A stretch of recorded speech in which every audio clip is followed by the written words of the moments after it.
Hello and welcome to Australian Transformers Weekly. This is episode 249. We are bringing you Transformers news from around the world. Well, mostly around the world this week and across Australia with a couple of price warnings for vintage reissues if you're interested in those figures. We are recording live on Saturday, the 23rd of October 2021. We decided to go a little bit late this week to make sure that we position ourselves after the Pulsecon reveals so that we have a lot to talk about this week.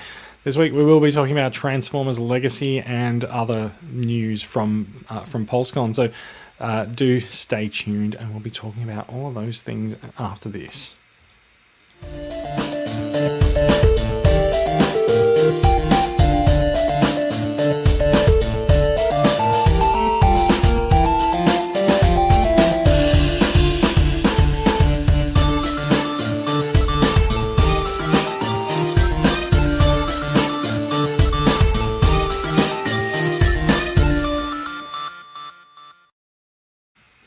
G'day everyone, I am Jason, welcome to the show. I am joined this week by Daria. Daria and I are going to go through all of the notable Transformers news from Hasbro's Pulsecon panel, which happened in the dead of night Australia time.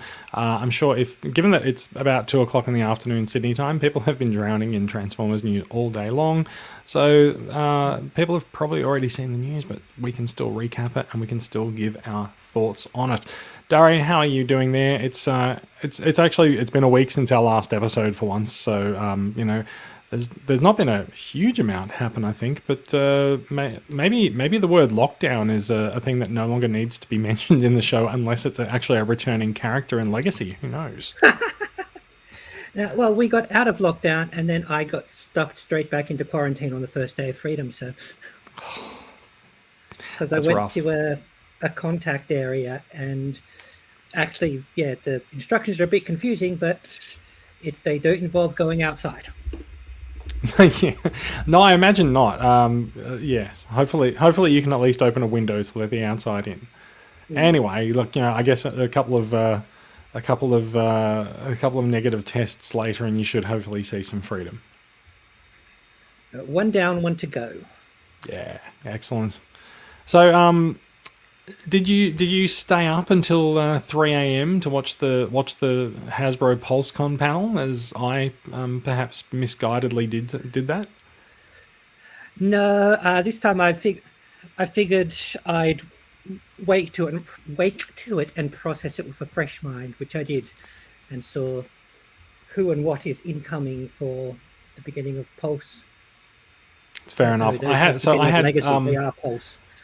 Yeah, so this is the thing that's a little bit confusing, right? Like, Hasbro is presenting all of this under their Hasbro Pulse brand, but Pulse is a brand that doesn't actually apply to Australia or 90% of the rest of the planet.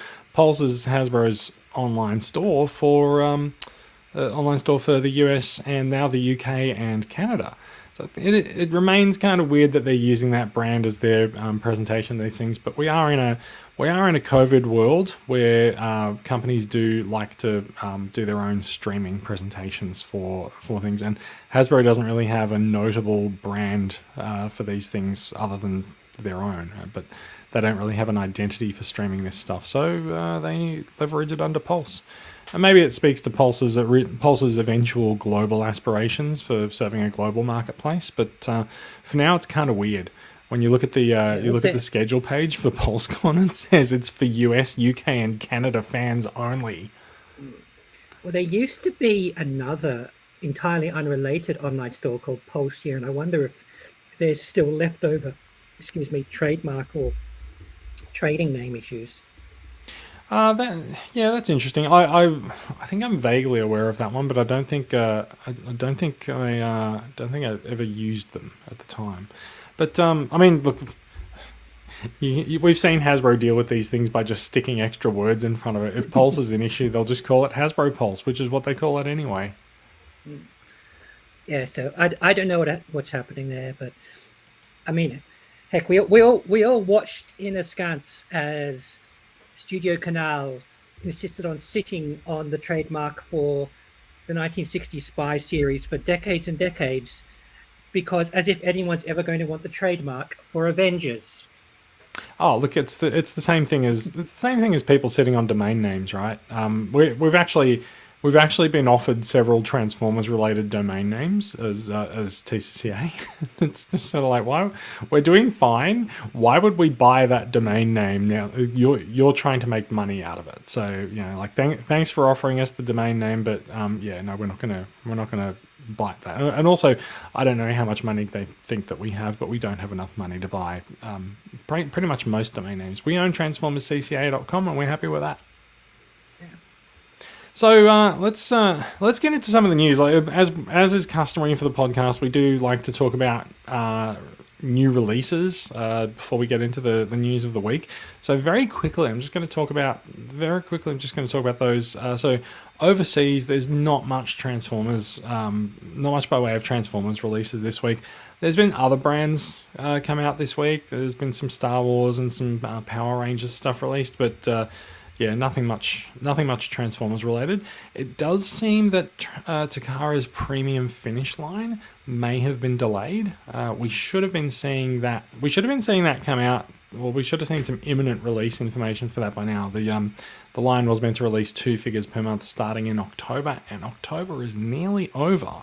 So I would not expect to see those for maybe another month or two.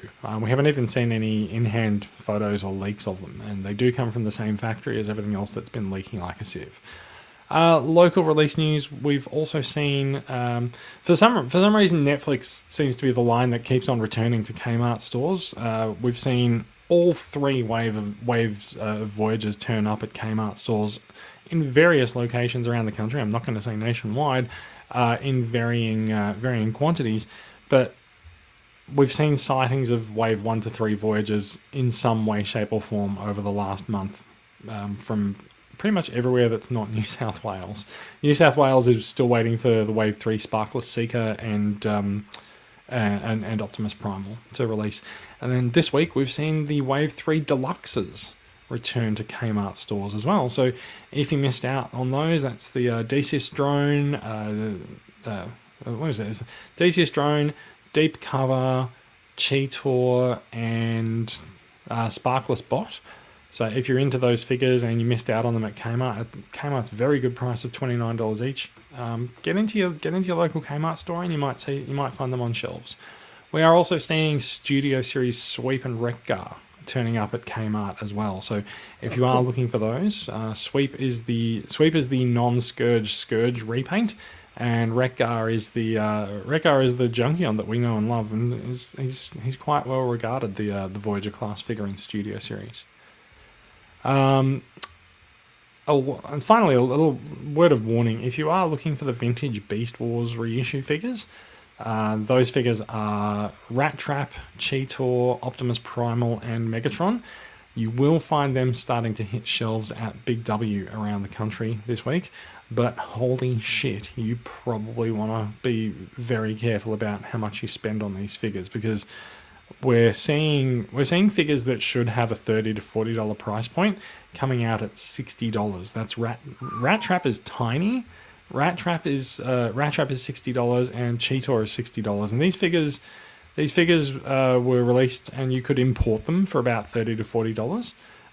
So there's a $20 premium if you want to actually buy them locally. Even worse is Optimus Primal and Megatron. So Optimus Primal's price has been shown to be $85.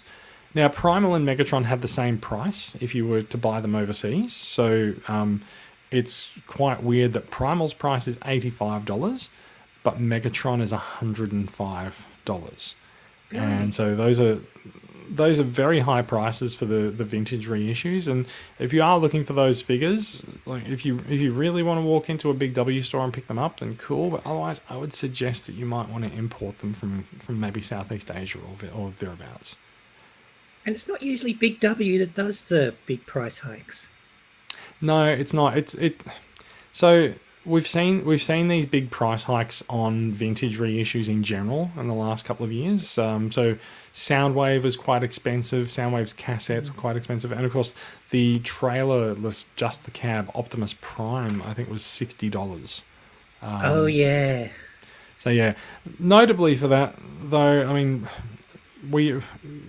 we're in a mess of our own making because we've all complained about these prices, but we still buy the figures. And so Hasbro doesn't really learn any lesson about price gouging us because we still buy the figures anyway. So they're not using our opinions to pay the rent. Yeah, no, that's true. Finally, one last note. Gen selects Galvatron, who I'm just going to like slip into frame here because he's pretty awesome. I talked about him a lot on the last episode. Gen selects Galvatron can be had now at EB and Zing. I saw the box on a shelf in store yesterday because now I'm allowed to walk into stores, and that was pretty cool. So, without any further ado, let's talk about the thing that we're all here to talk about, which is Transformers Legacy. Legacy is the new line for Transformers. We've heard that it's a multi-year line with a first stage of it called Evolution, but the Evolution moniker is absent from Hasbro's marketing at the moment. So I'm wondering how accurate the use of the Evolution term might be. So Legacy was announced this morning on Hasbro's Pulsecon 2021 live stream, and as you can see, it's got an official name, it's got official artwork, it's got an official logo, which we saw this last week in blurry leaked photos that Mr. C. Sutton 2 at familydollar.com was kind enough to bestow on the internet. And I think we said at the time it was a pretty exciting sort of very bit of a retro, almost a heavy metal band sort of look to the title, and that definitely seems to hold true this week as well. Now that we can see it a lot. Thank you for the person making comments there. We can't see your name. The logo is very 80s rock opera. Very true. Very true. Legacy seems to have a single sentence that describes its purpose. Now, I thought that we would see more by way of discussion from Hasbro on like the goals or the intentions for the line, but that didn't really happen during the Pulsecon stream. We got a reveal that assumed that we knew the name and purpose of the upcoming product line. There's two sentences that were said during the stream that seem to bring together the goal of the line. They said it brings together favorite characters from all corners of the Transformers universe into one line, and they also said that they're taking characters from different continuities and placing them into one universe that they've called Legacy. So you could say that Legacy is a specific universe for Transformers. We've seen this before, where we've had this idea of I think it was in the Unicron Wars. It was multiple characters being brought together from different continuities by Unicron for whatever nefarious purpose that was in the toy line. Never really matters ultimately. But yeah, I got to say that I expected more by way of stories or artwork here. We do have this picture that I have on screen at the moment, which is some planetary treatment. There's shards of destroyed planets across the background of the artwork, and each of the characters is sort of rendered as a almost computer generated looking artwork. The character designs are actually quite basic, I think. There's a couple of notable parts on it. There's a lot of junk hanging around on the planet in the foreground, which could be some indicator of Junkions. And there is, over on the right hand side, there's something that's being ripped in half or destroyed. It looks like a ship or some kind of an asteroid. And the planet, as seen in the center of the artwork, is I don't think it's notably obviously Cybertron as we've seen it before. What do you think of the planet design, Daria? I was just thinking it's got the metallic sheen, a bit hard to tell with all the lighting, quote unquote lighting effects on it. But it's got that kind of metallic sheen, but it's got like swirls and things, like it's got clouds, like an atmosphere. Yeah. And just from your description there, and there's a moon-looking thing off under Megatron's shoulder. I'm wondering, from your description, is this a bit like Mosaic World from Green Lantern some years ago, in that sort of literal bits of other universes are being crammed together, making us this planet where a bunch of characters from different universes, brackets, continuities are forced to coexist and fight good and Yeah, evil and try to make yeah. the best of it? Maybe they've all come together for Mortal Kombat. Well, maybe we're looking at the Outworld for Transformers. There's a comment on the Facebook stream says Crisis on Infinite Cybertrons. Probably not. I'd be there for that. I'd be Yeah, there for that Facebook probably not user. too off. In fact, just looking at your comment of the moon under Megatron, you can see under Optimus there's very obviously Earth because we can see the outline of Africa there, which Yeah, does so make me wonder if Megatron actually has the moon or Mars. It's hard to tell because it could be a pale Mars or a redder than usual moon, both of which are valid things. That's true. The other notable thing about the artwork is this this sort of collection of glowing diagonal white lines behind the Legacy logo, which they did call out in the Pulsecon live stream as the portal, and the portal design is what's bringing all of these characters from different continuities together into one place, which does sort of lean into the idea that Legacy is occurring in a specific place. And maybe a specific time as well. There was also an interesting point in the Pulsecon stream where they had John Machita, who's the voice of Blur in G1 and Animated, and they inducted him into the Transformers Hall of Fame. They also mentioned, and I didn't know this, that he is actually the Guinness World Record holder for America's fastest talker, and he actually did a recap of the plot of the Netflix series, and it's interesting that they did a recap of the Netflix series, given that the Netflix series is over and very specifically tied to War for Cybertron, which does make me wonder if they're going to sort of use Legacy as a jumping off point for some kind of a sequel to that, because in the Netflix series there was definitely threads that were left unresolved, and if they're doing that and they're not doing near the end. They pretty much they broke time, and they also broke the fandom, but you know. If they're not doing a name every year for the product line like Siege and Earthrise and Kingdom, that might lend itself to a multi-series or a multi-season series for a Netflix follow-up as well. That might be a little bit more straightforward, because if you go onto Netflix and look for Kingdom or Earthrise or Siege or just War for Cybertron, there's 3 entries for it, and it's not quite clear what should be watched before each other. It's like they changed their mind halfway through that one. Yes, they possibly did. Also been pointed out, the moon under Megatron's shoulder looks a bit like a golden disc as well, which could also be a bit of a reference to things that have come before as well. Who is the purple reptilian on the Decepticon side? I can't pick it. That's an interesting question. Because it's not doesn't look like it's Beast Megatron. It's all wrongly proportioned for that.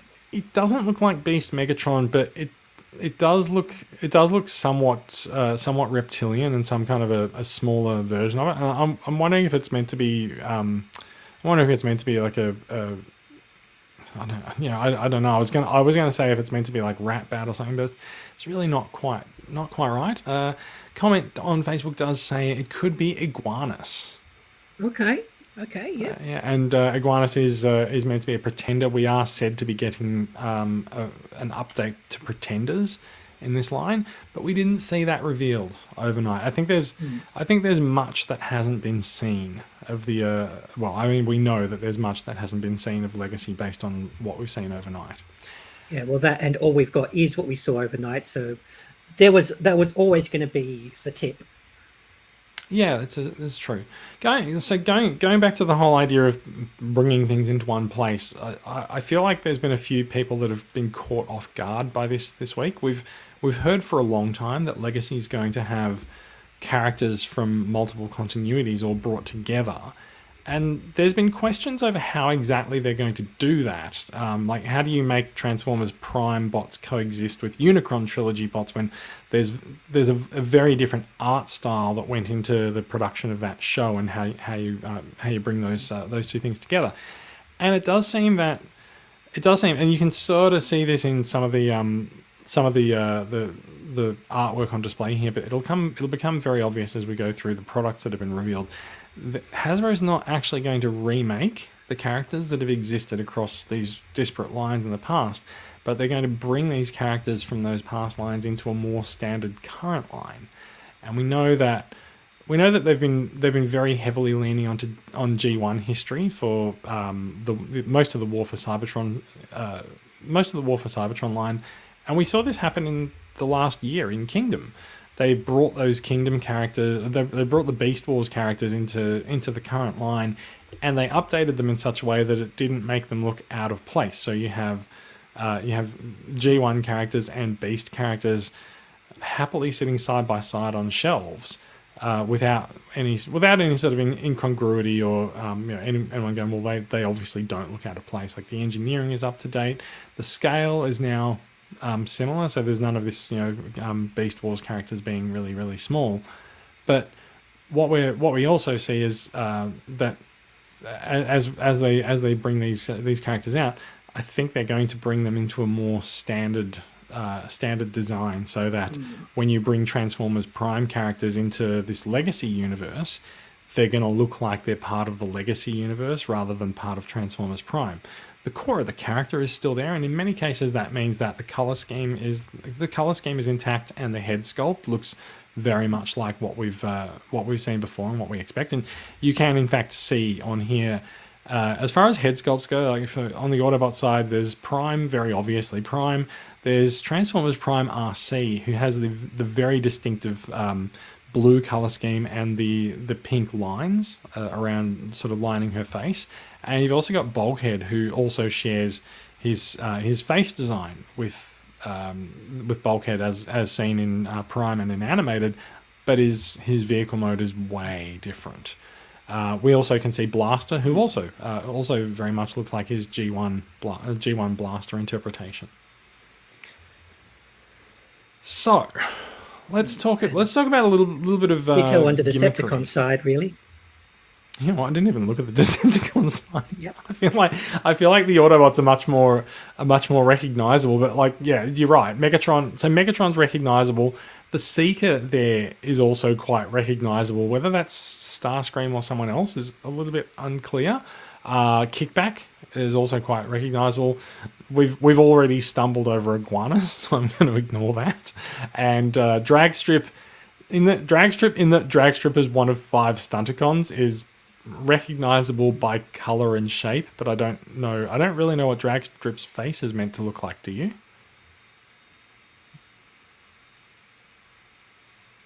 I mean, I certainly don't. That's about it. Okay. Often he's drawn a bit thinner, but that's as an artist thing as much as anything else. I'm not looking at it going, holy crap, that's not Dragstrip. Yeah, fair enough too. So let's talk a little bit about line-wide gimmicks, because Transformers always had a gimmick, and this year I think the gimmick is a little bit more restrained than we've seen in previous years. The weapons are said to be energon infused, and so the weapons can combine. And I think that's a nice restraint of a line-wide gimmick, because it means that you're not really compromising the robot designs for the gimmick. And we've seen this mistake made by Hasbro in the past with Combiner Wars, where everyone was compromised to fit a Combiner port. Titan's Return had characters that shouldn't have been headmasters suddenly made into headmasters, and they've sort of learned the lesson since then. Although, we've seen the battle damaged paint across the War for Cybertron line sort of make some characters regrettably dirtier in their appearance than we would have otherwise liked. So there's this energon over that pretty quick too. Yes. Later iterations of War for Cybertron have none, if any. Sorry, little, that's true. If any. A lot of the Earth mode versions of characters that came before with battle damage mode on Cybertron, they they completely miss the battle damage in Kingdom. So as far as the Energon infused weapons goes, there's the Energon aspect of the weaponry seems to explain the translucent plastic that's being used for the characters' weapons, or at least some of them. As you can see here, Skids is holding a sort of a blue Energon axe blaster thing, and it's also combined with his own weaponry that already combines. So Hasbro's designer on the stream very specifically called out that there's different forms of Energon in different continuities. Like they have dark Energon, some continuities have blue, some continuities have purple Energon.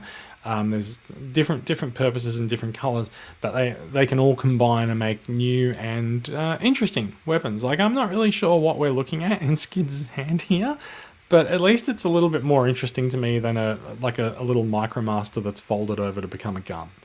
Like this is at least far more obviously weaponry. And as far as gimmicks go, you don't need to compromise the figure at all to fit this in because it's all in the weapons. That's so right. You can yeah. go to town on the weapons, but you don't need to drastically change the figure's body shape or color or make their head come off to fit it. You can engineer the figures to your heart's content to industry standards. Permitting. That's right. Yeah, and if you don't like the combining weapons, A, you could just not combine them, or B, I'm sure someone like Non-F or Shockwave's Lab or other people will probably come up with their own weapon designs and start selling them, and that's a lot simpler for someone to actually sell, just some weaponry with 5mm ports. And it's a lot lower barrier to entry for people who might be looking for some upgrades on that. They're going to be far less expensive. So I think overall using the weaponry for the gimmick this time around is probably a good idea. I'm going to take a stand and say it's a good thing. Yeah, it doesn't look horrid to me. And as you say, it's very much, if I don't like it, I can just unplug it and never touch it again. Yeah, that's right. They can just they can sit in a box. Like I do find the use of translucent plastic to make one whole piece a little bit.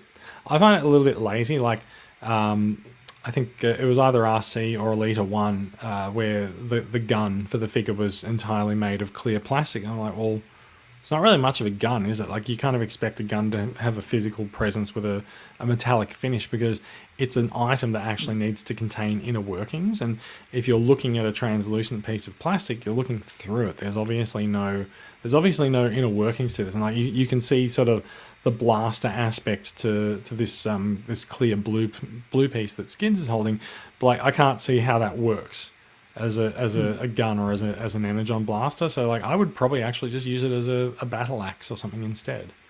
Yeah, even then I find it questionable. But I agree that the melee weapons do look. I somehow buy made of Energon melee weapons better than guns, basically. Yeah, I agree. I think we should probably. I think that's how I would prefer to look at it. Now let's get into the actual figures. So figures have been revealed in two parts over this week. As Hasbro likes to do, the day before they're doing a massive product reveal, they give the entire thing to IGN, or at least some parts of it. And so on Friday morning, we saw IGN publish Skids and Bulkhead that had been given them by Hasbro. You can see also here that these characters are standing. They're standing on a physical set that looks very similar to the one that we've seen in the artwork, where there's sort of some sand and some junk in the foreground, and the background has the legacy portal, which also happens to make it look like people have lit their farts, and it's also got the sort of the shattered planet hanging around in the background as well. So where for Kingdom we saw a lot of the sort of volcanic prehistoric Earth product photos, now it seems like for the next year we're probably going to be getting this very more sci-fi oriented background imagery. I'm all for the change. Like I think I remember commenting at the time that Kingdom's packaging artwork and general look and feel being a sort of a brighter orange and a brighter yellow was a really nice change over the darker colours of Siege and Earthrise. but I've been looking at Kingdom packages all year with their sort of their orange and yellow look, and so I'm ready for something else now. And so I like that. I like that there's this sort of this yellow and pink and purple portal design, and I also like the sort of the sunset in the background as well, just sort of bringing back that blue design into the look of the franchise. But of course, that's the background, and we're not really talking about the figures that are in the foreground, so we should probably do that. We've got Skids on the left of screen, looking very much like his G1 appearance, and Bulkhead on the right is not. Now we know from this morning's panel that Skids has some particular features. He's got a tinted sunroof, which I feel might be Hasbro getting ahead of some complaints about color matching on the figure, because I think Skids is very likely to be made with some transparent plastic for the windscreen, painted for the roof of the vehicle. There's tampos on the side, as you can see the decoration on the side of the door, and as we know, he's got 3 weapons. There's one Energon infused weapon, which we've already seen, the axe, and all of his weapons combined together. Now let me bring up a better look at Skids. So we've got Skids there with combined weapons. Where am I looking at there? There's we can see 2 of his weapons there, and we can see that his Energon axe does fit on the back of his car in vehicle mode. Where should we start? Let's have a look at his actual vehicle mode as well. This guy does and look makes him quite look like small. a dialer pizza car. He does. Is it? Did you mean like the pizza car from Toy Story, or was that the one, or just in general? No. Not sure what's going on there. I think we might have. Did we hang there? Are you with us, Daria? Oh dear. I think Daria is having a few. I think Daria might be having a few connection issues there. I'll just ping Daria in the background. You all right there?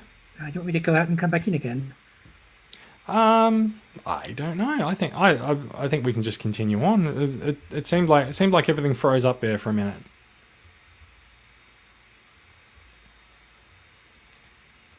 Are you with us still?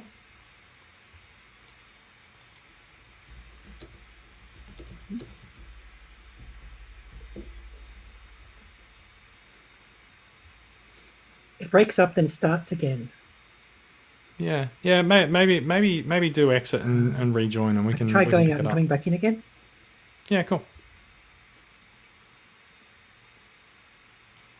Okay, give me a moment. Talk amongst yourselves. We do apologise for the technical issues, folks. It does happen as we're recording live.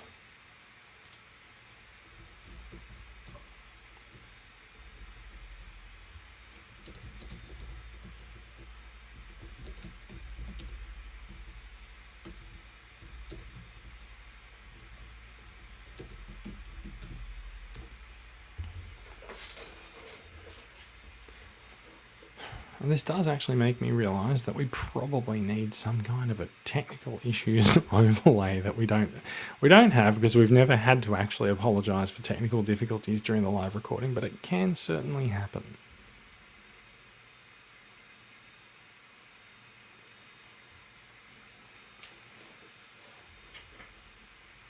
Dun, dun, dun, dun, dun, dun.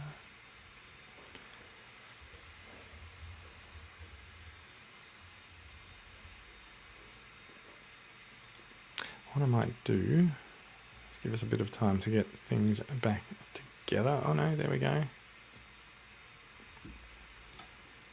Daria is back. How are you doing there? I think so. I just whacked in the cable connection instead. Let's see if that helps. Fantastic. Yes, that that definitely helps. It helps to not have the Wi-Fi going. Hasn't been a problem with Rages, but here we go. Yes, maybe it's the daytime. So where were we? I was saying. So you mentioned the pizza delivery car, and Yes. to me that looks almost like the pizza delivery car from Toy Story. Is that what you meant? We had It used to be that pizza delivery cars had a huge phone receiver on the roof. Oh, I see what you mean. Yeah, yeah, with the axe on Yeah. the previous shot. Yeah, I see. I think that's kind of where everyone's old style mobile reception antennas used to go to sort of add the antennas on the car so that when they plug their phone in the car, then it would boost their reception. But we don't really tend to do that these days. To me, the figure looks very much like his G1 version, which is the little Honda car, but yeah, it does look like a little pizza delivery car. It even in this photo, it even looks like he's got a stack of pizza in the front seat because there is not a lot of room for a human in that car. Airbots got to eat. Yeah, that's true. In fact, you as a weapon. you can really see from this angle, you can really see just how much of the character is actually folded up inside the car there. Yeah. So Skids has been generally quite well received, I think. We've got this is the render of the character there. You can see that the feet are quite chunky. They'll provide some good stability. There's ankle tilts in place. A lot of the articulation that we've come to expect from War for Cybertron is definitely at play in here as well. And It looks like his Marvel incarnation. Yes, it definitely does, doesn't it? And I think when it comes to when it comes to the Energon weapon as well, like you can see in here that they've stuck it on his back, so it's out of the way. But I also think it's important that there is actually a place for each of these things to attach to these bots in all of these modes. I think definitely. They seem to have made a conscious effort to make sure that you're not going to actually going to be missing things. There's a question on the stream says, are you surprised that such a G1 generation Skids is being released so close to the release of Masterpiece Skids? I'll let you field that first, Daria. I've got thoughts. Not really. I mean, I suppose I'm more surprised in that there are two Skidses, meaning someone's paying that much attention to Skids. But and I don't know what goes on behind the scenes, and maybe I'm forgetting something, but it does seem that the masterpieces and the general retails don't always communicate with each other as to what's going to be released or not released to clash. I mean, obviously you've got exceptions, like no one's going to stop anyone releasing yet another Optimus Prime. So I would imagine that obviously there are people who are eager for both or buy based on character who will make the decision, but I think it's probably more a coincidence that it just so happens that two different Transformer making groups happen to look to Skids at the same time, both of which are unlikely enough in itself, but happened at the same time here. Skids, of course, also being someone who didn't get a figure for the past few. Yeah, I think we haven't seen Skids since Thrilling 30, I think. Yeah, so in that case, maybe you could say both were saying, hey, he hasn't had a figure in a while, let's give it a shot. And wasn't the Skids Masterpiece also tied up with some other promotional program? Yes, so it's the anniversary of the original G1 Skids vehicle, alt mode vehicle in Japan, which is has been put forward as one of the reasons why the Masterpiece exists. I actually think that there's more communication that goes on, or probably just more commonality. Like, I don't think there's a Masterpiece team and a Generations team. I think everyone's aware of different things that go on across all the teams. But we've seen this before. Like, characters come into the spotlight as particular releases of them coming up, and so we saw this with RC, where the Masterpiece figure and the Earthrise figure sort of came out around the same time. I don't think it's a coincidence to see it happen with Skids. It's probably happened before with others that maybe we just haven't really been looking for the commonality. I mean, you could say that all the Beast Wars figures that have been coming out in Masterpiece and sort of then bring them into Kingdom sort of illustrates that as well. But there's an external influence in that it's the Beast Wars anniversary as well. I do wonder if maybe there was a bit of toing and froing behind the scenes when they... Skids' alt mode is very reminiscent of his Honda vehicle, while not necessarily bearing too much likeness, but I think it's close enough, and they've got a license for it for the Masterpiece line that Honda's probably not going to be too annoyed by it. And I'm not sure how many people collect Masterpieces that are so character focused as I am, that they go, oh, well, I won't get Masterpiece Skids because there's a Generations one, or vice versa. Yeah, I mean, yeah, we're in a particularly great time for Transformers where we can pick and choose these things. We can be a Masterpiece collector, you can be a Chug collector, or you can be both. Like I've got a Masterpiece display, and I've got a lot of retail Chug figures on my shelves now as well, and so. I think there's probably a lot of people who do both, but it's also fine to pick and choose. You're probably not going to miss out on particular characters. We also know from the Masterpiece release of Skids that there's probably going to be a cross-cut repaint of this guy. I don't know whether or not they'd bring Reboost into the Generations line or not, but there's certainly. I mean, you could also do the green and orange 2-pack, sort of like the e-hobby release with Skids and Mudflap as well. But I think they're doing Puffer and Friends, so it's not like they're going, oh no, that's too obscure. I know. All bets are off in terms of obscurity or ruling out figures for the release. I think all of this stuff is on the table. So look, that's enough about Skids. Let's talk about the guy who's broken the Transformers community this week. This is Bulkhead. Now, Bulkhead is a character from Transformers Prime and from Transformers Animated, and this mode represents precisely neither of them. But it's definitely still Bulkhead. He's got the very same face design that we know, and I think it's fair to say love. But he's got a very different alt mode. He is a military caravan, which is still on point for his alt mode, but and that's not far from his original idea as sort of an armored personnel character.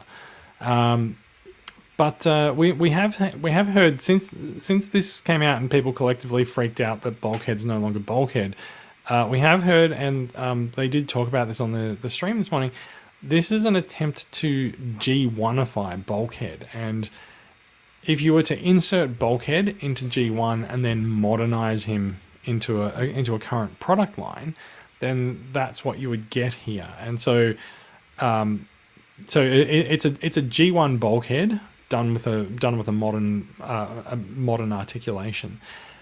And to be perfectly honest, I look at this photo, and the more that I look at this photo, the more I like the figure. He's still a big chunky boy. And it's almost like the Bulkhead that we know and love from Animated and Prime has grown up, hit the gym, trimmed down, and just sort of become a little bit more mature and a little bit more confident and sure of himself. I do think that the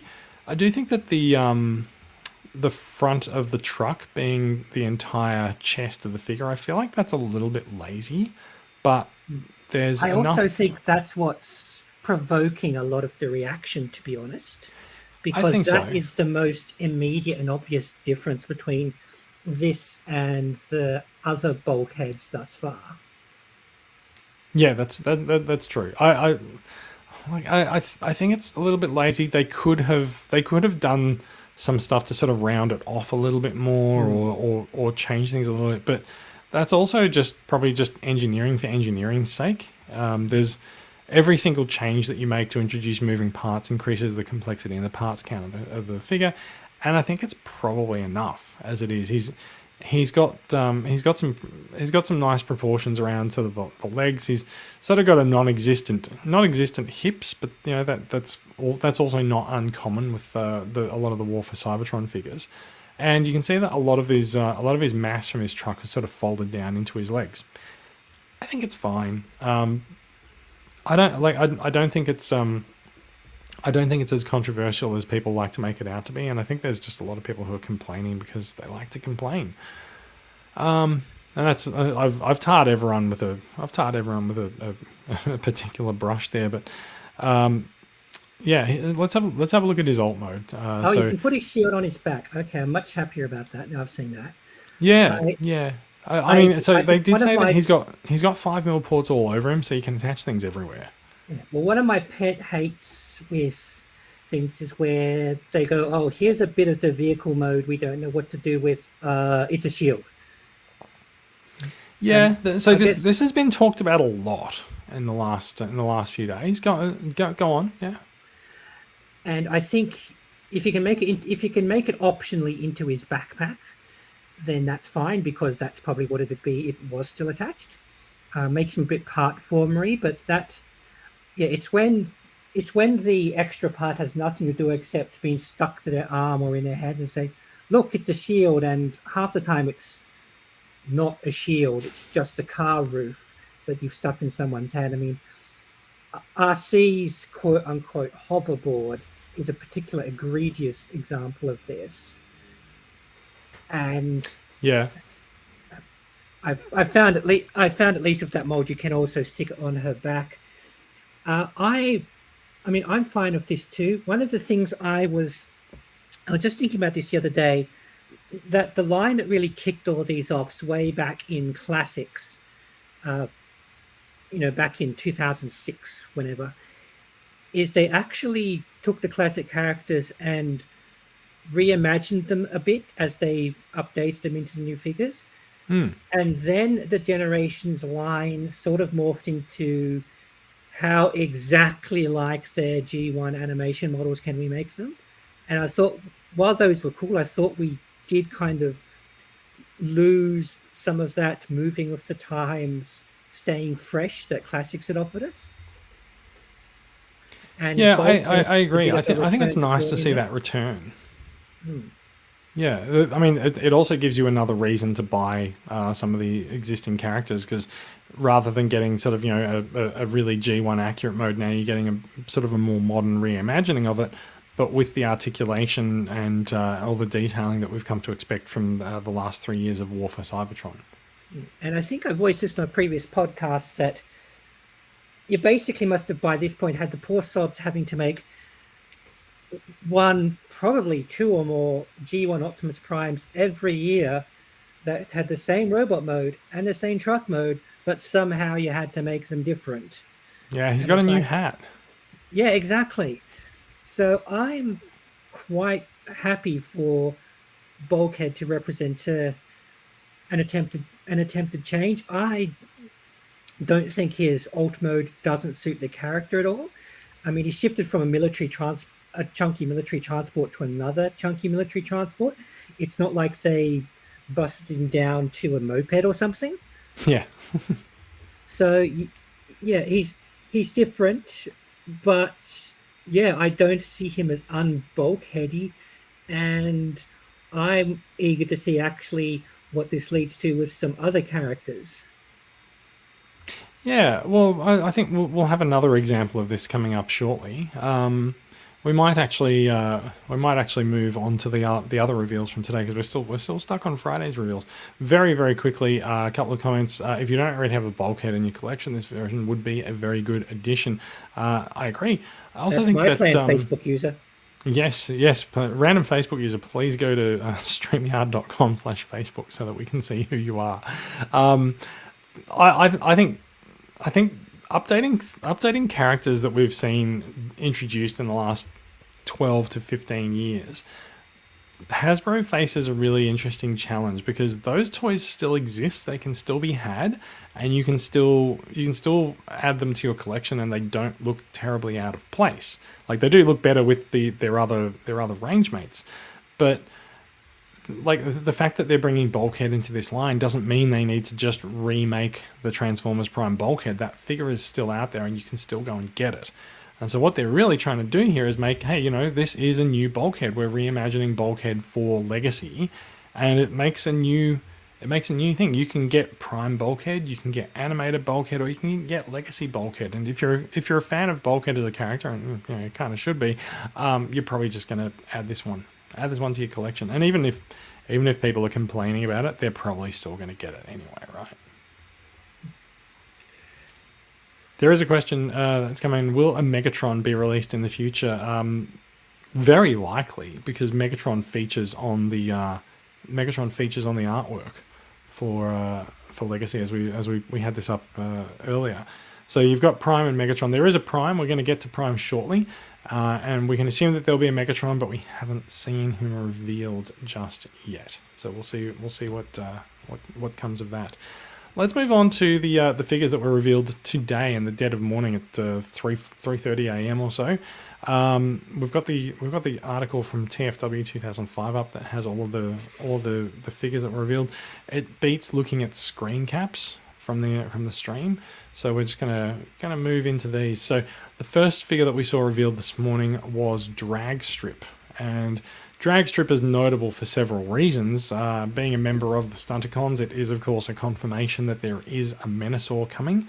Dragstrip's packaging does also mention that he is one of 5 bots that make up Menasor. Now, Menasor, so Dragstrip is very in line with his G1 appearance. He's a yellow racing car. He has 2 weapons that combine together, but I'm not seeing much of an Energon infused weaponry there. It's just fairly standard weapons. And they did make a point of saying when he's transformed, his head does end up in the cockpit of the car, which is a bit fun.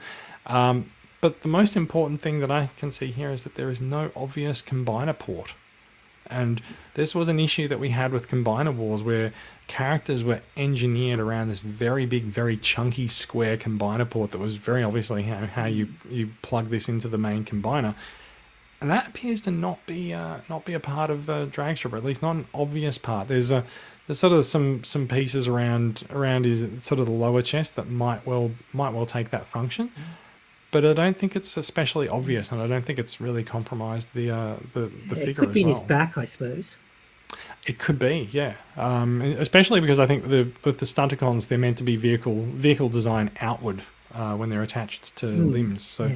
Yeah, maybe the combiner port is looking at the back. We always make jokes about people looking at the underside of their vehicles on the podcast, so maybe you just shouldn't look at the back of Dragstrip. But he's a very modern Stunticon. He's got the sort of the same articulation options as we've come to expect from War for Cybertron. He's a really nice yellow looking combiner limb.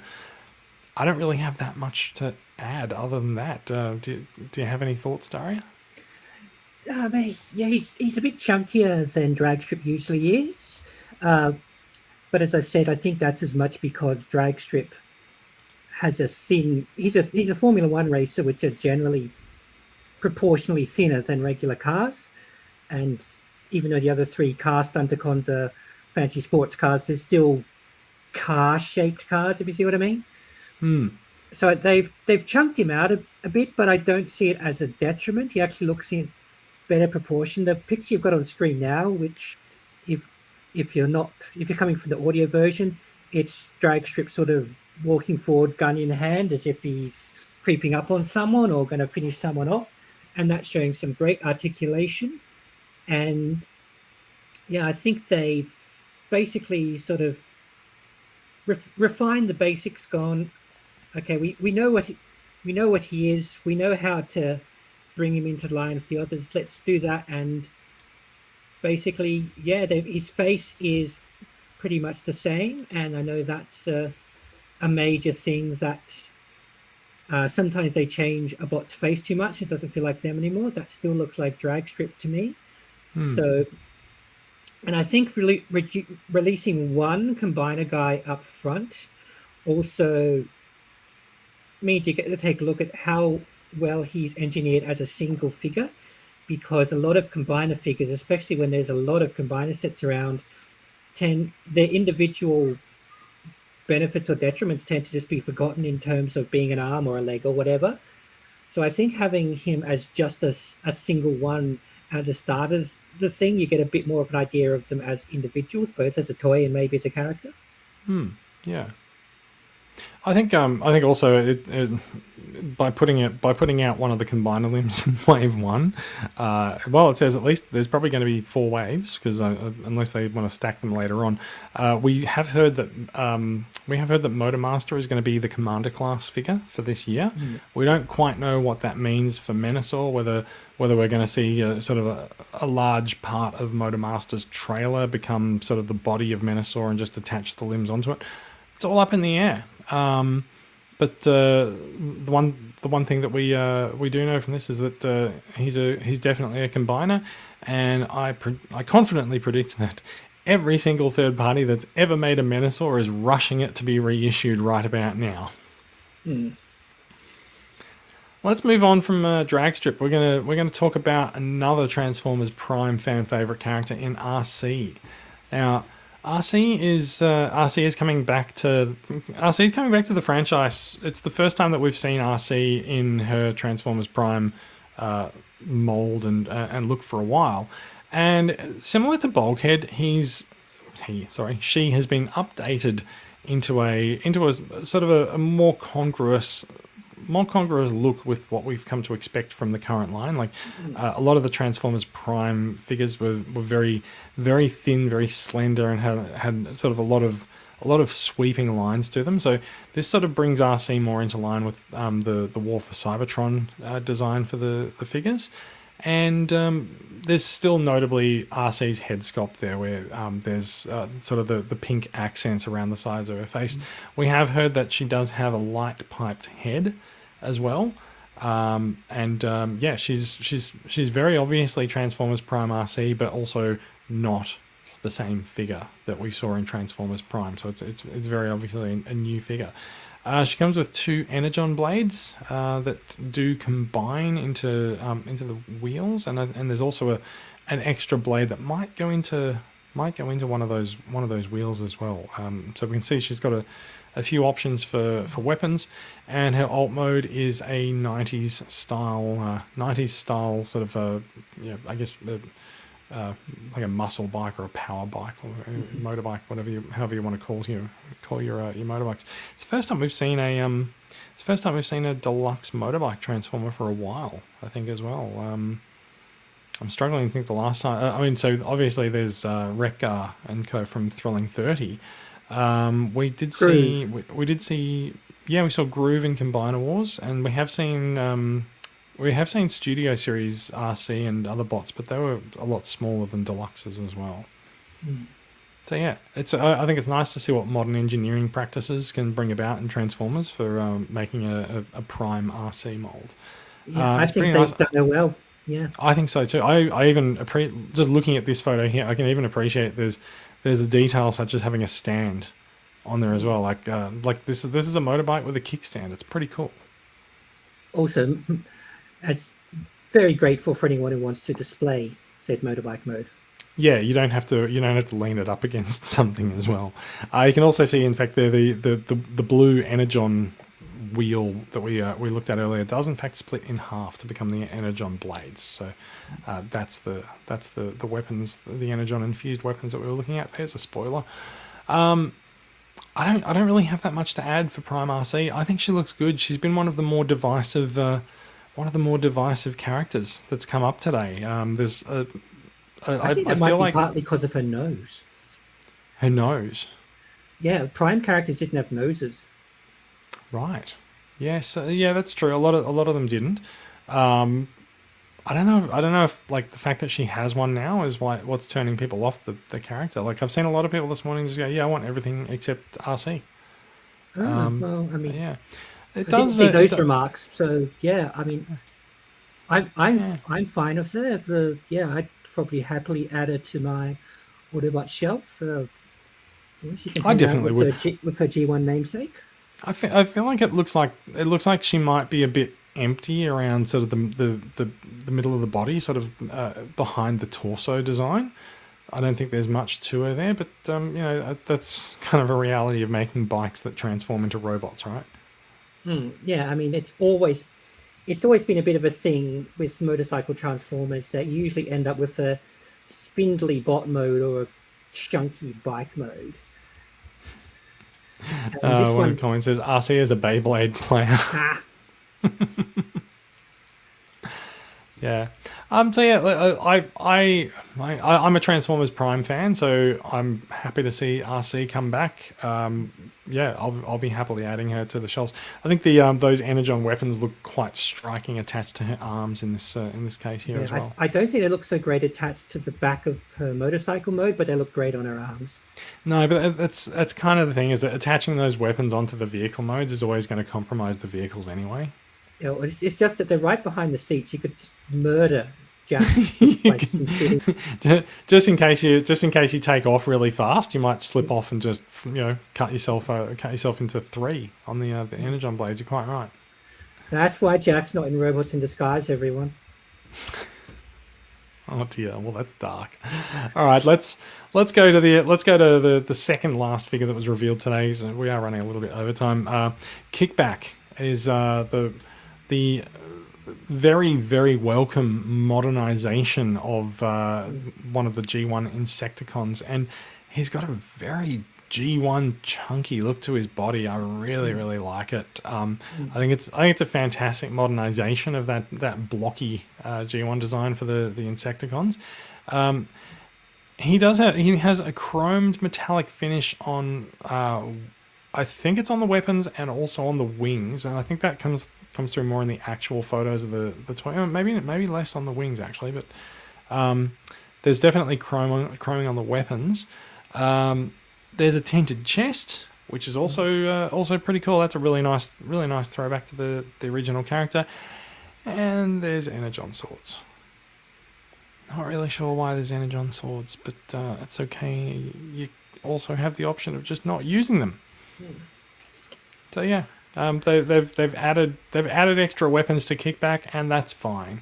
An interesting thing. I'm just looking for the detail here. So you can see that the sword's attached to the wings, and this also gives you a good look at the wings themselves. So the wings actually, rather than metallic, the wings look like they're translucent. The wings also have a bit of a texture like an actual insect wing instead of the sort of the smooth finish of the metallic G1 wings. I reckon that we're going to see a few upgrade kits that will see wing replacements for this character. It's a suspicion that I have, because I think people would like to bring that chromed wing look back onto the figure. But again, yeah, we have these options to do so. So he does have a very G1 grasshoppery look to his insect mode. Yeah. Yeah, I mean, Kickback's been one of those ones that even back in G1, his bot mode, beast mode, and transformation were pretty much what they were going for. So I've got the little one they released at some other point in Generations. About 7 or 8 years ago, I think. Oh, probably six or so years ago. I think he came quite late in the Prime Wars, didn't he? Yeah, I just remember that it was just at the crossover that some slow shops, thanks to some slow shops, I actually went out and bought all 3 in one day, even though they were released across separate lines. Yeah, that's right. Because one of them was in Thrilling 30, and 2 of them came out in Prime Wars, I think. Yeah, but he's following that same Kickback pattern we've been seeing since 1985, and it's I think this time we've got a nice case of it's not broke, why fix it? So it's a bit more articulation, a bit refining of the designs, but all in all, he's Kickback. He definitely is Kickback, I think. And he's a deluxe, is he? He is a deluxe. I do think that it's good to see them start updating the Insecticons, and I also think it's good to see them get a size upgrade, because we've seen this applied to Noah in Studio Series 86. He used to be a legend scale Sharkticon. Now he's a deluxe scale bot. He's got a lot more articulation, a lot more options, and a much better alt mode. And I think it's great to see that same sensibility brought into the Insecticons as well. So really looking forward to seeing the other Insecticons as well. Also, did you know that Kickback was the leader of the Insecticons? I've read that he's allegedly the leader, but I've not read a single piece of fiction that ever reflects it. No, neither have I. But they said that on the Pulsecon stream. They said he's the leader of the Insecticons. I have always assumed that it was Bombshell. Well, from the cartoon, I thought it was Shrapnel, and in the comics, they just seem to act all of a three without a proper leader anyway. Yeah, weird. I mean, when I've got Insecticons on my shelf, I tend to put Bombshell to the front, which might be why I assume Bombshell's later. Mainly because I like the sort of the head gun design on him the most. But yeah, I was quite surprised to hear that. Quite surprised to hear that. Kickback is in fact the Insecticon leader. But there we go. I kind of like that when they're done with the non-leader style, because I kind of like the idea that these three characters are usually in agreement, but also it kind of also goes against the Transformers / 80s kids fiction that every squad of two or more beings has to have a fixed leader issuing commands, and I think it's a very military rank thing, isn't it? Yeah, it's like these three get on fine. They all know what they want. We don't need to have an election amongst three characters who are all of the same mind anyway. Yeah, it's true. One comment. They're good to each other, but they're greedy and selfish to everyone else, which I kind of like. Yeah. A couple of comments. One, the Insecticons have a hive mind, which I guess that's kind of a no-brainer. Of course they do. And the second one is the good bot mode, and the grasshopper looks like it's missing 2 legs, which kind of does. It does look like the sort of the back front legs can perhaps fold out to be a little bit more distinct, but I think that's also quite in line with the way that the G1 bot looked as well. Yeah, and whatever the middle one range was, the one I've got, the little one, it has its 2 front legs are its arms split in half. Yeah, that's right. All right, let's get on to the big guy, because we did also see, that's not the big guy, although he is a big guy. We did also see a new Optimus Prime figure revealed. We are looking at Laser Optimus Prime, or the G2 Laser Prime, they've called him. Now, this guy is another retool of the Earthrise Optimus Prime. Now, I think itself is a retool of Siege Prime, so that's sort of a 4-year spread for that figure that they've made multiple releases of it. So they're definitely getting their money's worth out of this Optimus Prime mold. So it's a pretty extensive retool too. It's not just same box lights on the top. It is very extensive. Like you can see that there's sort of some new pieces that have sort of become attached onto the front of him, but you can see the waist and a lot of the things sort of downwards there is kind of the same, and that goes to the alt mode of the character as well, because he's now a needle nose cab, and he's got flames on his vehicle mode, which is sure to excite or incite a lot of people who either like or hate the fact that Prime often has flames. In fact, I'm pretty sure that Prime had flames on him in Transformers Prime, didn't he? Yeah, and the G2 one, this is echoing. He had them too. Oh, he had them too. Oh, there we go. So flames on Optimus, not really a thing that Michael Bay brought in. So he's got the main visual difference on the alt mode is that this one doesn't have his name plastered on the side of his trailer. Yeah, he's a little bit more in disguise. Although it does actually make me wonder if that's going to become a Gen Selects thing. Like they'll do sort of a more 90s themed version of him that has the big Optimus Prime sticker on it. Although I don't really see where that would fit. You might need a bit of a retool to fit that on. Yeah, because the original toy, the sides of the tanker was smooth, whereas this has ridges. That's right. Wow, I don't know what just went clunk in my apartment because I'm the only one here, but there we go. So we are looking at a G2 style oil tanker, and his trailer now forms a battle station / repair bay. It's got a little attachment in there with the claw, very much a throwback to the G1 bot in the repair bay. He's got a sword. I don't know if we saw that. Yep, we saw the sword. The Prime has a few energon infused weapons. So there's weapons in the shoulder pieces as well. Cluster bomb thing. Yeah, I think they called them missiles, but yeah, missiles, cluster bombs. There's a sword, and obviously the missiles sort of stow underneath the truck like that, and the swords, underneath the front of the truck, and the sword stows underneath the trailer as well. So again, you can attach all of these things in all modes so that you hopefully don't lose pieces. And of course, I'm not sure if we have a photograph of it, but he comes with a matrix because why wouldn't he? He's Optimus Prime after all. We also can actually just see there's a little bit of articulation in the trailer there, and that you can rotate the sort of the repair bay arm, and the arm moves up and down as well. And there's also, I think it looks like a weapon on the top of that as well.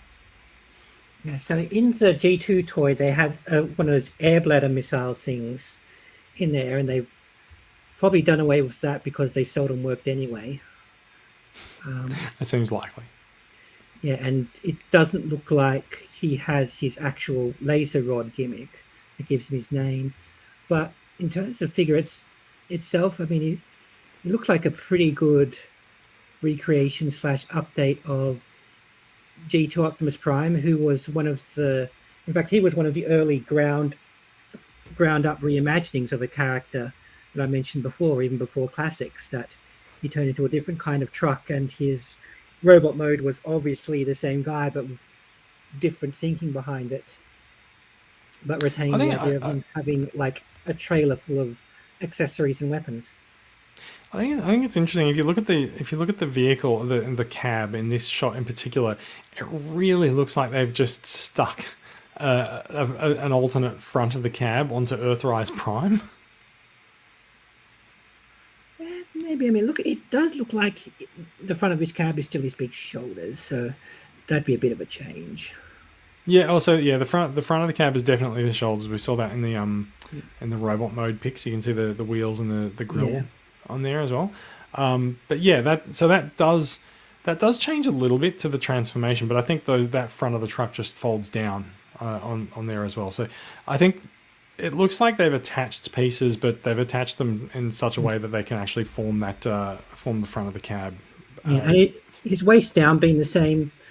I mean, pretty much most Optimus Prime toys, even the ones that aren't being incredibly G1, still take his legs form the back of the truck cab where the trailer hitches on things. So if they're doing the same thing, using the same molding or something quite close to it, seems like a no-brainer, really. Yeah, that's right. So look, that's a roundup of the figures that we've seen revealed this morning.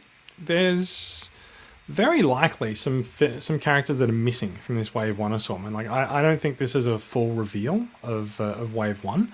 It did seem like a small wave too.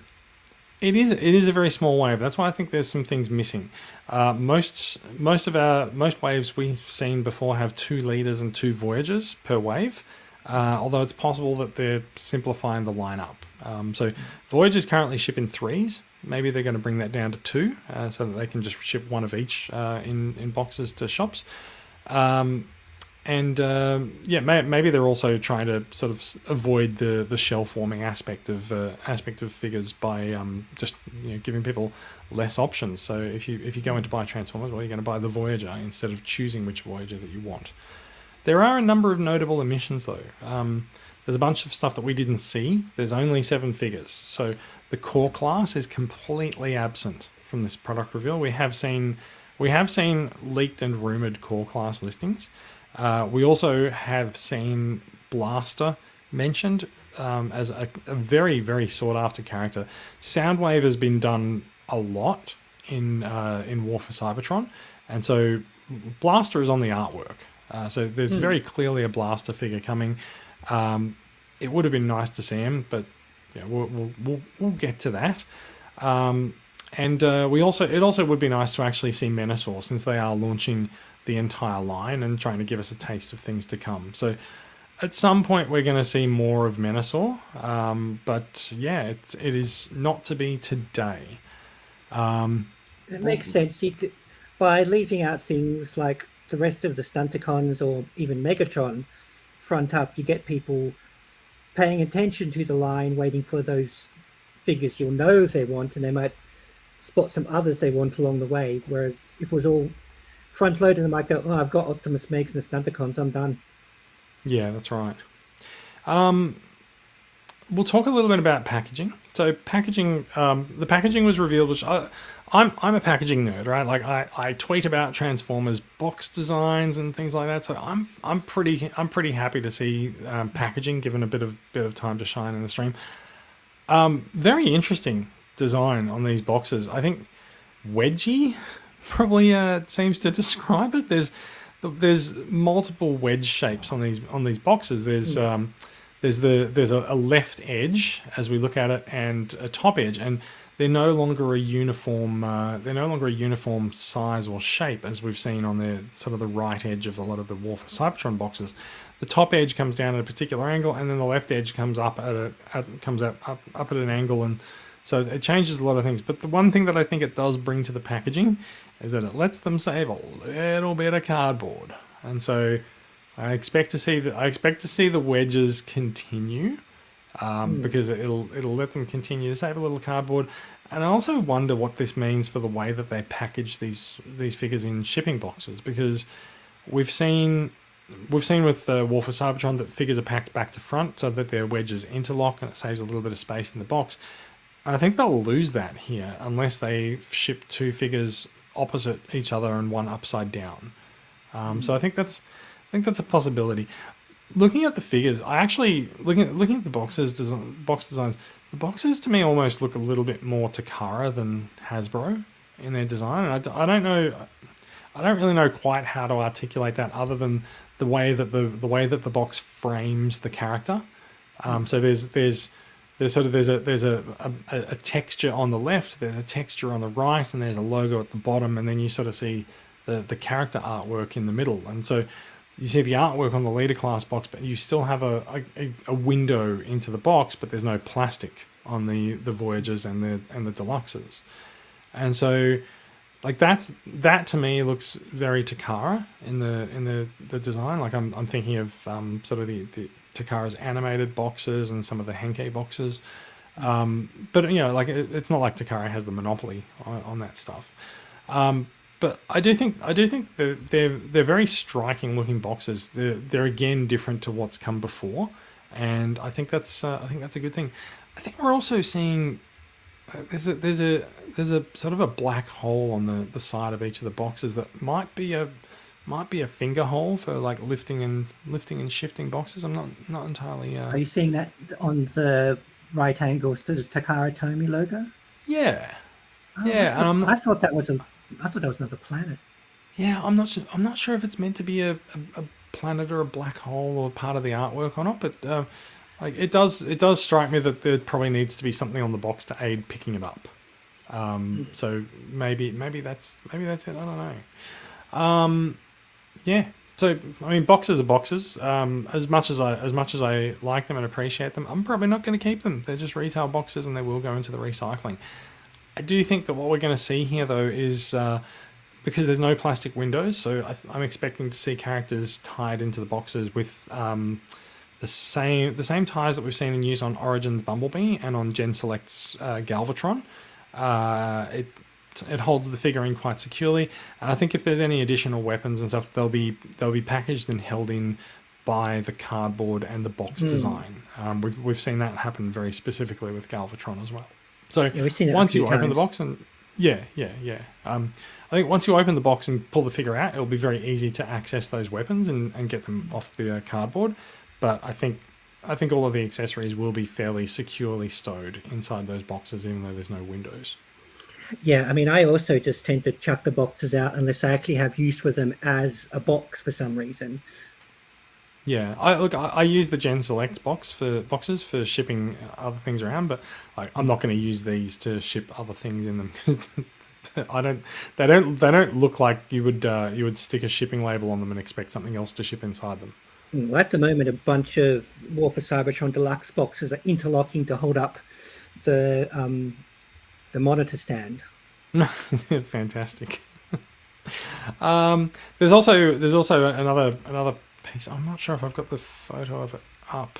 No, I don't. There is a QR code on the packaging, which I might see if I can find that in here. No, they didn't put it in the TFW article. But so we are seeing the end of packed in character cards and artwork. Instead, there's going to be QR codes, which you can just see one on the box for kickback in the background.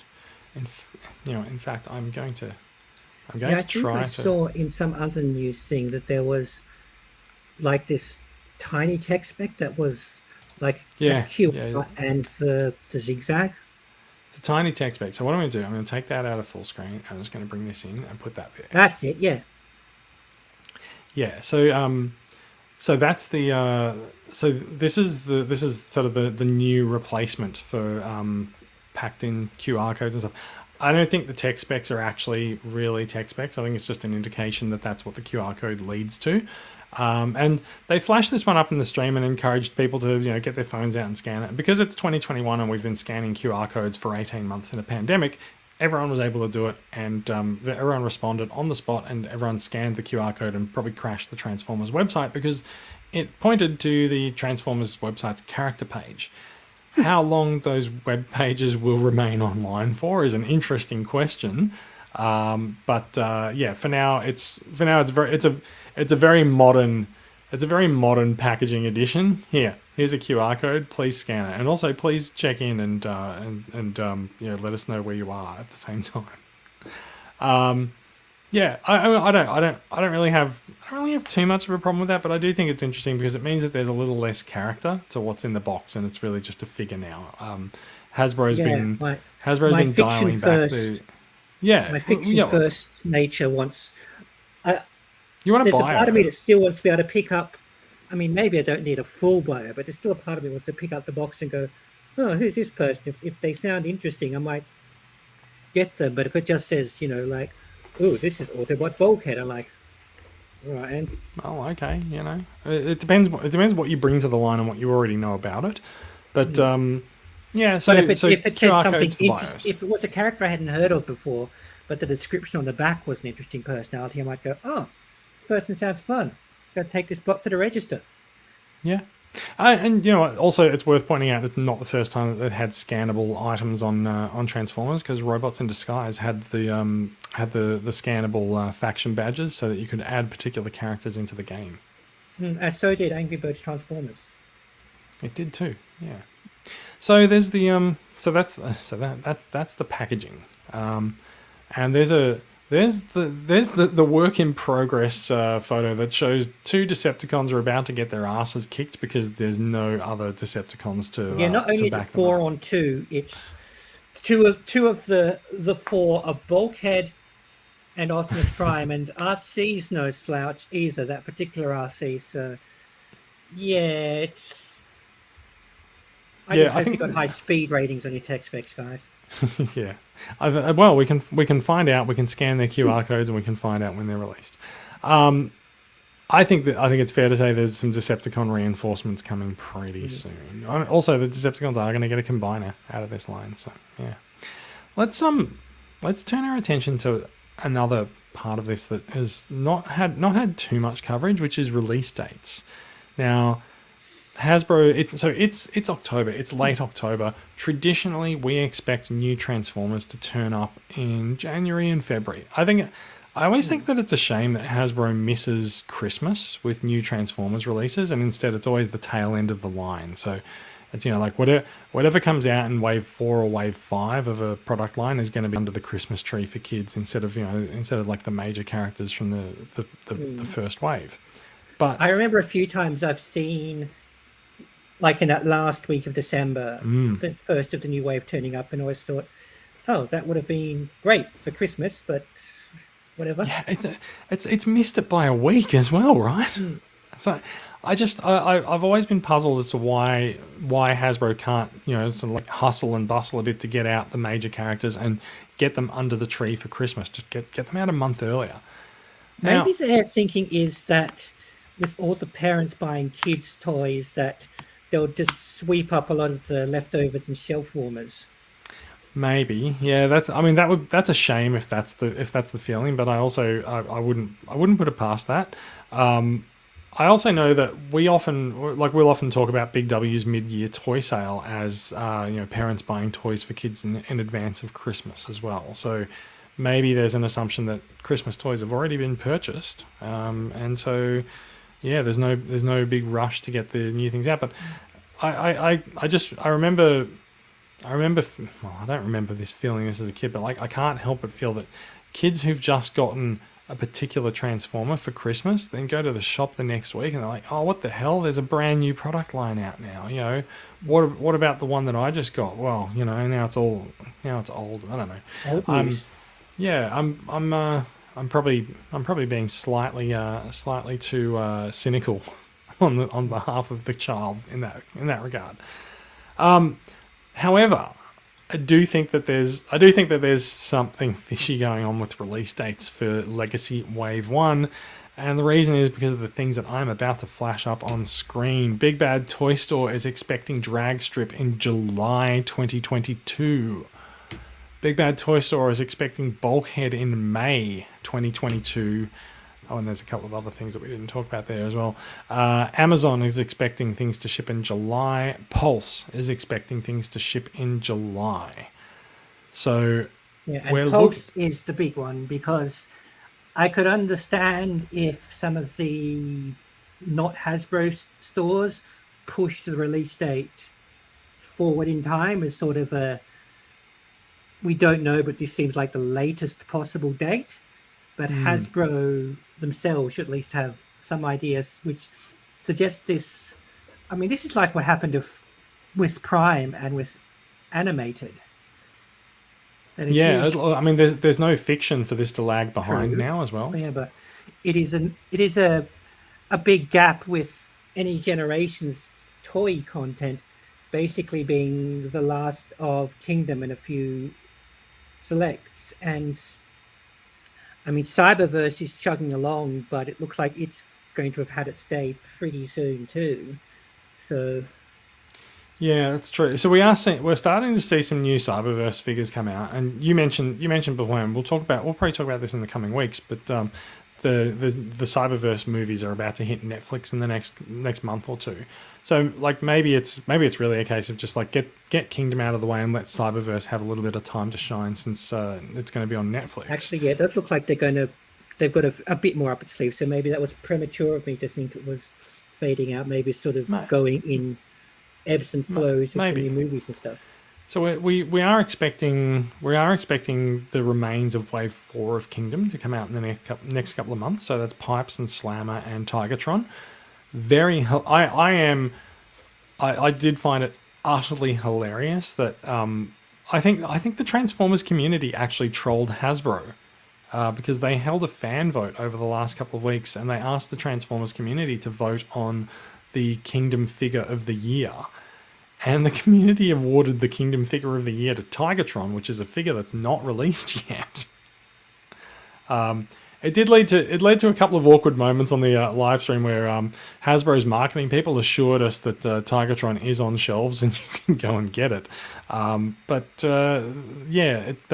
not actually the case. It's only if it's on shelves, it's only just starting to hit shelves now. So there's absolutely no way that figure has been out and reviewed and is figure of the year material from the general Transformers community as a whole. I mean, and we know occasionally, normally slip out early, but they're far from, again, not enough to make it a community-wide first choice. That's right. So, getting back to the release dates for Legacy, I did have some information from Asian retailers that indicated that Legacy is expected early in 2022. But I do wonder, given that they're now announcing it in the US and they're saying May, July. I do wonder if that information might be subject to change, might be a little bit out of date, or are we about to see a 6 month, potentially 6 months between the Asian release of these figures and the Western release? Like, is America about to discover the pain that the rest of the world has endured for the last few years, and they're going to have to start importing figures in order to get them at a timely in a timely release. There was a bit of that during the Unicron trilogy, though, I can tell you that much. Yeah. I got it. That was one of my peak figure buying times, and a lot of the ones I got direct from Hobby Japan or wherever, and they didn't turn up in American form, be it here or in America, for a good few months, long time after.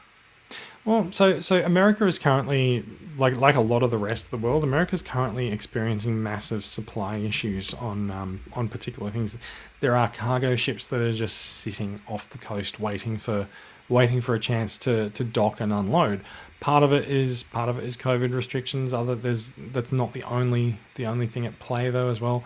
And so you do sort of wonder, like, are these legacy figures, are they on a boat somewhere? Are they on a cargo ship somewhere that is sitting off the coast of the USA that's not going to be allowed to dock for weeks to unload? Is that what's affecting this and pushing the release date of these figures out? I don't think we've actually seen leaks of these figures. We haven't seen in-hand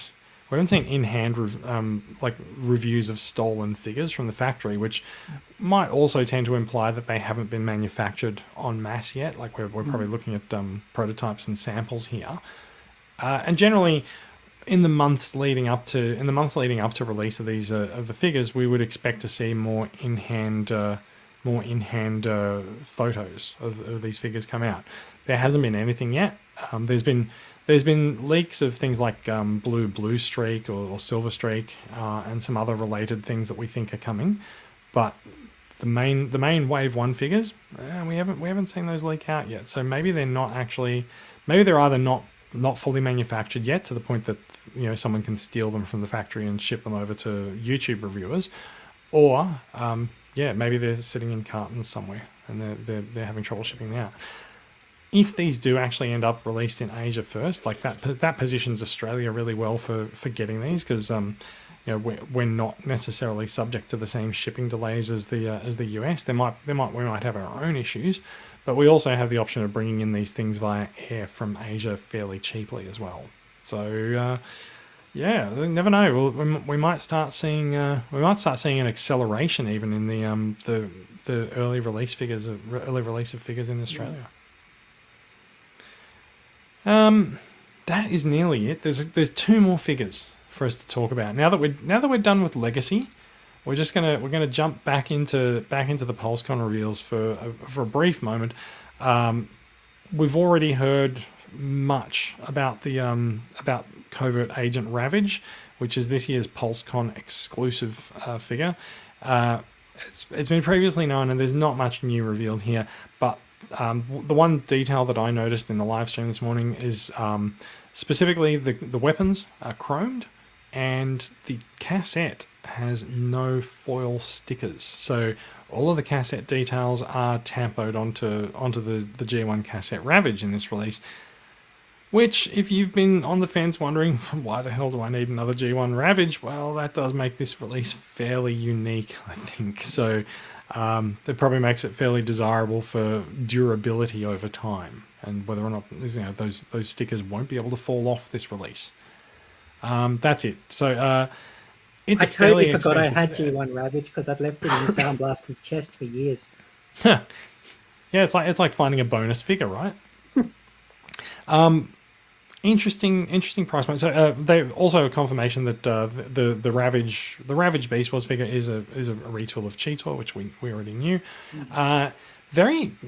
Quite an expensive set for what it is. It's a deluxe and a G1 reissue, $53 US. So the usual deluxe price point in the US is about $20 to $22. It is more than double that. Sure, it's a cool box, but it does sort of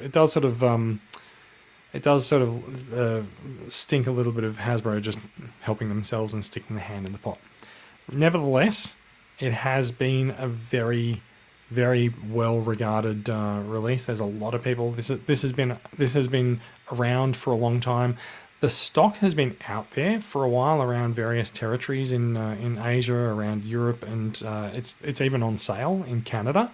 So if you're looking for this, we're not sure whether or not it's going to come to Australia. It seems likely that this might be the kind of thing that it seems likely that this might turn up at EB Games or Zing or somewhere like that locally. Maybe hold your horses, see what happens on Monday. Usually when figures get revealed, there's a day or so lag before EB puts up their listings for it. So fingers crossed this might turn up locally, and if not, you're probably looking at importing from either America or from Southeast Asia. If you're importing from America, you're going to have to buy it from Pulse. That means using a freight forwarder. It's not impossible. I recommend using buy and ship, and you just use that as your shipping address from Hasbro Pulse. So there's a bit to go on there about it. The other exclusive Pulsecon reveal today is something that we've called for a long time. We've called Reformatting Galvatron, but he's been revealed today to not actually be known as reformatting, but he's called Behold Galvatron, the Unicron companion pack. It is the third figure plus accessory pack that Hasbro's released in a little over 2 years. But what a figure! I mean, so Kingdom Galvatron is pretty awesome just as the base mold, but look at that deco. That is something else. Yeah. Yeah. Ooh. He's got flat purple and he's got translucent purple, and the translucent purple has a decoration that we've not seen Hasbro do on a Transformers release before. It's not quite panel lining, but there's this white highlight that makes it around each of the main panels in the chest. And so I think they said on the stream he puts the Tron in Galvatron, and he really does. And it's a very different application of paint than we've seen Hasbro do before. And so it makes it quite striking. I'm pretty happy with it. I'm also quite taken with my toy Galvatron. So I don't really want this guy for display, but I do want to have a bit of an up close look at it and go right. Well, how have they done the paint on this? Like what have they done? So I'm really interested to look at that. But like the other accessory packs before it, the big story is kind of the accessory pack that comes with him. And that big story is a lot smaller than it ever has been with this pack. He comes with two types of accessories that match up with the Unicron War for Cybertron release, which if you don't have a HasLab Unicron, you might be interested in this figure for the Galvatron, although Galvatron kind of pairs up with Unicron. And if you do have Unicron, you might be interested in this figure more for the accessories than you are for the Galvatron. So Hasbro is having a nice little each way bet here. But yeah, so the picture that you can see on screen here, there is the stand that comes with Unicron. And that stand is used to house the slug figures, the tiny little figures that represent Rodimus and Galvatron as shipped with Unicron. There is also a slug Optimus Prime that's shipped with the Ark, and then there's the figures that are shipping in this set. And so there's a large number of characters that's set up in this set. There is RC, there's Perceptor, there's Cup, Ultra Magnus. There's 4 Dinobots. Is indeed. Mm-hmm. For some reason, Soundwave, Dirge, Cyclonus, and Scourge. So that really fleshes out the number of characters that you can have sitting on the stand. At the top of the stand, if you're not familiar with what goes on the stand, is the alternate head for Unicron. So if your Unicron is being displayed with the battle damaged head, you can put the pristine head on this stand, or vice versa. It also ships with 3 little mini ships. There is the Minnow, which is the Junkion ship. There's the Quintesson Cruiser, which you can sort of see on the right of the... Oh, that's what that is. Okay, I was having trouble with that. Yeah, it's because it's facing the camera, so you can't really see the spiral design. Yeah, I thought it was like a ball of some sort. Yeah. It also has a 5mm port on the back of it, so someone can hold it like a gun for some reason. And there's also the Revenge, which is Galvatron's ship as well. I don't think it comes with additional parts to mount those ships on the stand. So there's already an Autobot shuttle that comes with Unicron that you would be using this stand for. So the stand's getting quite crowded, I guess, is what I'm getting at. And I can see that there might be a bit of a market for people making adapters so that you can actually display multiple things on the stand, or adding platforms or extra display pieces onto this stand. So we'll see how that plays out. But that You is know who else would fit nicely amongst these little people? The scale aerial bots from Broadside. Oh, I actually think they're too large. These are very, very small. Okay, that is very small, because I'm just kind of trying to work from the Galvatron figure scale. Yeah, so if you look at, like, each of these figures is about the size of Galvatron's tank treads, if that. It's probably a little bit smaller. But yeah, they are very tiny. But even so, I mean, yeah, you can certainly add other things around if you've got them. Interestingly, price point US $60. So where before we saw a deluxe plus a G1 reissue for $53, now we're seeing a leader class figure plus a bunch of little extra plastic accessories for $60. I would say that makes this maybe a little bit of a better deal.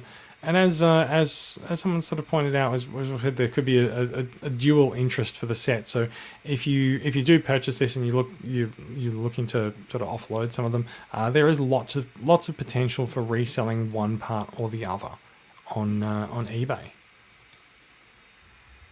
I think if I had my druthers and I was going to pick a color scheme for this Galvatron, I think I'd actually go for this one. I'm still quite married to the toy design that's sitting on my desk, but actually once I saw that actually as more than just a standard photograph, that was more impressive than I expected. Yeah, I've been very impressed with him, and it's also the first time I've actually handled the Galvatron toy. So we've talked about it a lot, but in hand he's really impressive. There's a lot of heft to him, and so that makes me more likely to pick this figure up, because I know it's a great figure. That leader class Galvatron is fantastic, and in this color scheme, it's just even more striking and more interesting to look at and I guess behold. Indeed. So yes, that's it for the Pulsecon toy reveals. There's very quickly. I'm just going to go through. I'm going to take out the screen share and return us to a tour. There's some news from the Transformers brand that was presented in Pulsecon in about the same way as you might expect an investor update to completely and totally fail to excite toy collectors. So, here we go. Transformers Rise of the Beasts. The filming on that movie is completed, so there's a lot of effects work and the like to do, and editing, etc. According to Hasbro, it's still due for release in June 2022, but we did see a purported slippage to December 2022 come up recently. We talked about that on a previous episode of the podcast. Hasbro also announced the creation of a new immersive walkthrough experience. I don't know if you've ever done one of these immersive walkthrough experiences. It's called Transformers: The Experience, and it will be touring the US, and it's from the makers of Marvel Avengers Station, which is an immersive walkthrough experience that we had in Australia. It was in Melbourne, so you were able to rock up and sort of participate in an Avengers adventure by turning up to the Avengers Station. Actually, really, the mention of that has annoyed me, because I meant to do that at some point when I was in Melbourne a year or two ago, and I completely forgot. There's also the release of the Transformers Beyond Reality at-home VR game. It's a Steam VR game, so you should be able to play on your VR headset. That is coming in, they say, winter 2021. That means summer 2021 for us, which means there's only 1 month for that for an option. That's December. There's a bit of a trailer online. There's an update from the Earth Wars crew. They are adding Beast Wars combiners into the Earth Wars game. So Magnaboss and Tripredicus are coming into the game from next month. And that's been pretty clear from because I do play the game. The story so far has basically been, oh look, here are the 3 members of each of those teams, and suddenly the enigma of combination is back on the table. So yeah, I'm aware there's a combiner lab in there that sort of turns them into combiners. They showed the animation for them combining on the stream, and as someone who doesn't play Earth Wars, I'm sort of like, well, that's definitely Magnaboss and Tripredicus. Actually, now I think about it, Earth Wars could really go to town on the what little backstory we have for Legacy as a neat way because it's been basically a G1 show so far, plus a few Beast characters who are sort of G1 kinda anyway, so that they could easily rope in. I mean, there's stuff in the story which is essentially, oh look, some interdimensional portals that keep coming up, and it'd be easy to adapt that to bring in these non-G1 characters via the Legacy ethos. I would expect that to happen. I was actually really surprised to hear, but I mean, really surprised because it's sort of the first time I've heard someone state it. But Earth Wars has been going for like 4 or 5 years now, and so so they had a presentation from a very French person who spoke about adding Magnaboss. Spoke about adding Magnaboss and Tripredicus into the game, and he said he's either the product manager or something like that at the studio that's responsible for Earth Wars. So it's an ongoing concern, but it's been going for several years now. So I don't see them winding that up. If it's still going and it's still making money, then why not continue? And they can definitely fold the legacy stuff into that. I mean, Earth Wars is kind of a big melting pot that they throw lots of different characters from different continuities into anyway. So they almost don't have to do anything for Legacy. Yeah, I mean, and it's got the story parts. They're fairly light as far as Transformers stories goes, and there's some tongue-in-cheek stuff. I mean, you've had actual characters using the word feminism or referring to the early ARC crew as Class of '84, which only makes sense to us as readers / players. But it's that kind of fun, and yeah, it means you get to know some characters you might not normally because they have to use the characters that are in the game. So I think that's the only place you've actually seen Slash, the new generation's Dinobot, actually do and say things. Yeah, I'm pretty sure that's the case, and Slash seems to have been forgotten about with the recent Volcanicus reissue from Takara Tomy. Yeah, I mean, I guess because she was never actually part of Volcanicus, which was kind of weird to start with. So, look, it says many things, but we might not go into that. Let me ask you a loaded question. Have you ever wondered who would win in a battle between Optimus Prime and Zeus? The Zeus? Yeah. The actual father of all gods. Sure. Zeus. Or choose another one. Ares versus Megatron. Who knows? Just in case you've ever wondered who would win in a battle between particular gods. Hey? I wondered where we were going with this. Yeah, so just in case you've ever wondered, it turns out today I learned that there is a game called Smite, which is the battleground of the gods, where you can pit deities from particular mythological religions. So I don't think they're allowing people to choose, let's say, current religions. I don't think they're allowing you to pit gods from current religions against each other.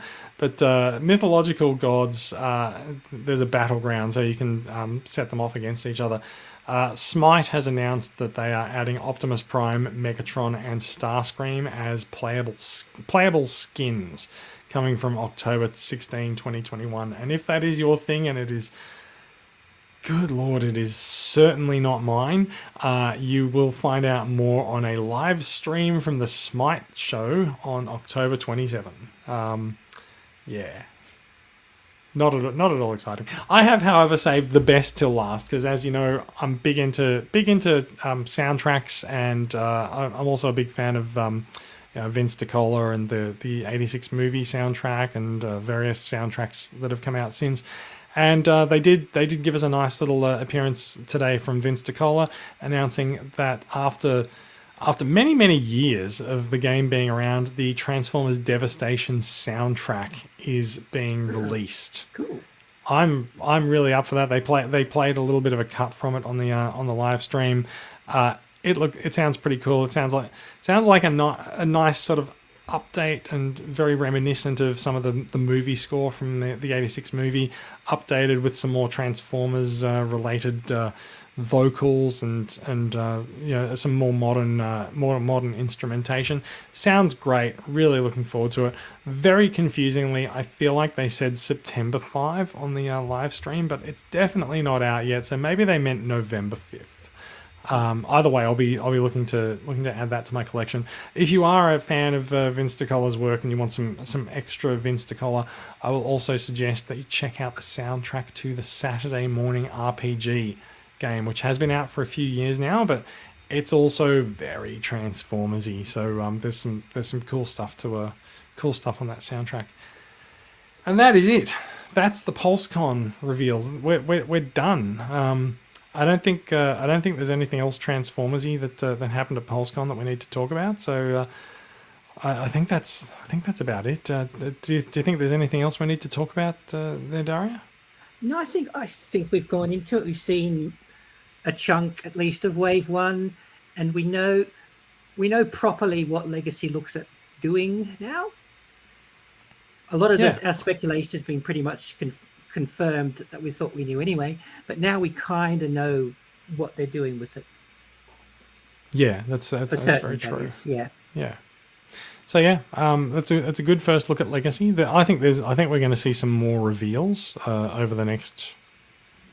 Maybe not. If the release of these is really being dragged out to midway through 2022, I think it's going to be a while before we see some more reveals. But we might start seeing some stuff come out from conventions over the next few months as well. I've just realised that we the adult fandom, for want of a better grouping term. It's bold of you to assume that I'm an adult, but go on. Somewhere along the line, we used to assume that Generations was kind of the side series and whatever was on television was the main series.